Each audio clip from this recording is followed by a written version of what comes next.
IPL 2026-এর mini নিলামের প্রস্তুতি পুরোদমে চলছে এবং চেন্নাই সুপার কিংসের রিটেনশন এবং রিলিজ নিয়ে আলোচনা তুঙ্গে। এদিকে প্রাক্তন সিএসকে ব্যাটসম্যান সুব্রমণ্যম বদ্রীনাথ তার ইউটিউব চ্যানেলে একটি বড় বিবৃতি দিয়েছেন। তিনি বলেছেন, আমার মতে অশ্বিন চেন্নাইকে অনেক মূল্য দিয়েছেন, কিন্তু এই মূল্য 10 কোটি টাকার সমান নয়। আইপিএলে আপনাকে খেলোয়াড়ের পারফরমেন্স এবং তার দামের মধ্যে ভারসাম্য দেখতে হবে। অশ্বিন আর তার ক্যারিয়ারের শীর্ষে নেই, তাই আমি বলছি যে সিএসকে তাকে রিলিজ করা উচিত। বদ্রীনাথের এই বক্তব্য সিএসকে ভক্তদের জন্য কোনো ধাক্কার চেয়ে কম নয়। 2010 এবং 2011 সালে সিএসকে শিরোপা জয়ের নায়ক রবিচন্দ্রন অশ্বিন ফ্র্যাঞ্চাইজির হয়ে 139 ম্যাচে 145 উইকেট নিয়েছেন।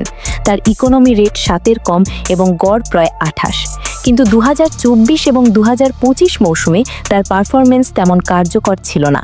গত মৌসুমে অশ্বিন 10 ম্যাচে মাত্র 7 উইকেট নিয়েছিলেন এবং তার ইকোনমি ছিল 18 করে। এছাড়াও তার ব্যাটিংও আগের মতো এজ দেখায়নি। এই সিদ্ধান্ত সিএসকের জন্য সহজ হবে না। অশ্বিন কেবল একজন দুর্দান্ত বোলারই নন, চেপকে স্পিন বান্ধব পিচে তার অভিজ্ঞতা অমূল্য। তবে বদ্রীনাথ যুক্তি দেন যে 10 কোটি টাকার বিশাল মূল্যে সিএসকে নতুন প্রতিভাদের সুযোগ দিতে পারে।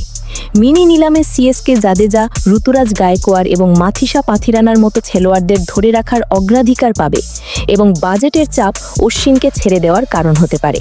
সিএসকে কি এই কিংবদন্তি স্পিনারকে বিদায় জানাবে, নাকি 2026 সালে অশ্বিন আবার চেন্নাইয়ের হলুদ জার্সিতে জ্বলে উঠবেন? এই প্রশ্নটি প্রতিটি সিএসকে ভক্তের মনে ঘুরপাক খাচ্ছে। তো বন্ধুরা, তোমরা কি মনে করো, অশ্বিনকে ছেড়ে দেওয়া ঠিক হবে, নাকি সিএসকে আবারও এই কিংবদন্তি স্পিনারের উপর আস্থা রাখা উচিত? নিচে মন্তব্য করুন এবং অশ্বিনের ভবিষ্যৎ কেমন দেখছো তা আমাদের জানান। আইপিএলের সকল সর্বশেষ খবরের জন্য আমাদের সাথেই থাকুন। পরবর্তী আপডেটে দেখা হবে।